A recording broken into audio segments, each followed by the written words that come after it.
नमस्कार मित्रांनो, मी आज आपणास सांगणार आहे ई कोर्ट्स या साईटवरून तुमच्या ज्या काही कोर्टामध्ये प्रलंबित केसेस आहेत ते कसे प्राप्त करायचे।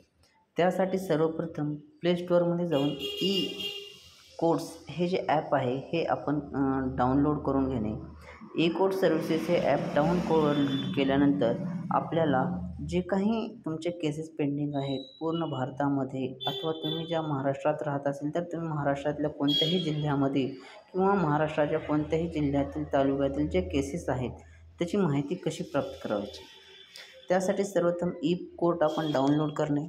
ई कोर्ट डाउनलोड केल्यानंतर सपोज तुमच्याकडे जर तुमच्या केसचा जर CNR नंबर असेल, सपोज मुंबईच्या एखाद्या कोर्टात तुमची केस दाखल असेल तर त्या कोर्टाचा त्या केसचा एक CNR नंबर असतो।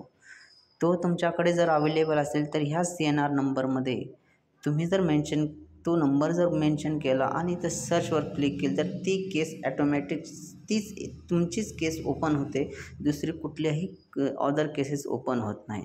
त्याच्यामुळे फर्स्ट ऑप्शन आहे की तुमची केसची माहिती मिळण्यासाठी जर CNR नंबर असेल तुमच्याकडे तर तुम्हाला लगेच त्याची माहिती मिळून जाईल। सेकंड ऑप्शन आहे हा केस स्टेटस। केस स्टेटसमध्ये जर गेल्यानंतर जर सपोज तुम्ही महाराष्ट्रामधले असाल तर सुरुवातीला अथवा ज्या काही कुठल्या राज्यात असताल तो स्टेट या ठिकाणी सिलेक्ट करणे। सपोज आपण हे महाराष्ट्र घेतल्यानंतर महाराष्ट्रामधील जे काही आहेत पूर्ण या ठिकाणी महाराष्ट्रातील जिल्ह्यांचा पूर्ण या ठिकाणी डाटा आहे। तुमची केसच्या जिल्ह्यामध्ये आहे अथवा यवतमाळ असेल, वाशिम असेल, रत्नागिरी असेल, पुणे असेल, लातूर असेल, लेबर कोर्ट असेल, फॅमिली कोर्ट असेल तर त्या ठिकाणी तुम्ही ज्या ठिकाणचे आहेत तो आपण चूज करणे। थोडक्यात आपण लातूर आपण हे जर चूज केलं तर लातूरमधील ज्या काही दाखल आहे तुमची केस ते तुम्ही पाहू शकता। त्यासाठी तुम्हाला सुरुवातीला एकतर तुमचा केस नंबर जर तुमच्याकडे असेल तर त्या केस नंबरद्वारे तुम्ही माहिती काढू शकता। अदरवाईज जर त्या पार्टीचं जर नाव तुम्हाला माहीत असेल, वादी, प्रतिवादी, आरोपी, तर या ठिकाणी त्या पार्टीमध्ये ऑप्शनमध्ये जाऊन तुम्ही नाव सर्च शोधू शकता केस, अथवा फायलिंग नंबर जर असेल तुमच्याकडे केसचा तर याद्वारे तुम्ही केस शोधू शकता, तुमची त्या केसचा स्टेटस जाणू शकता। जर एखादी फौजदारी केस असेल तर त्याची पुढील माहिती जाणून घेण्यासाठी ह्या FIR नंबरवर क्लिक केल्यानंतर तिथून तुम्ही माहिती प्राप्त करू शकता केसची।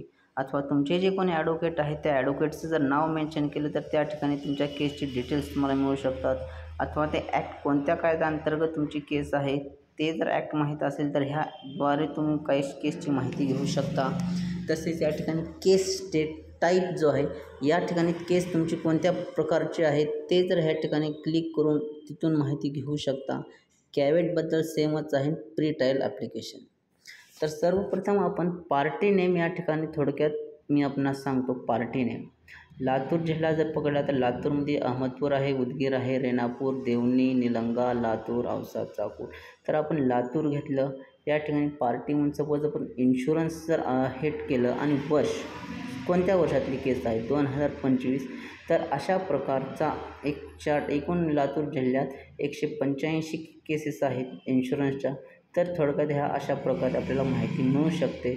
अजून जास्त माहिती पाहिजे असेल तर तेही मी आपल्याला भविष्यात सांगेन निश्चित। धन्यवाद।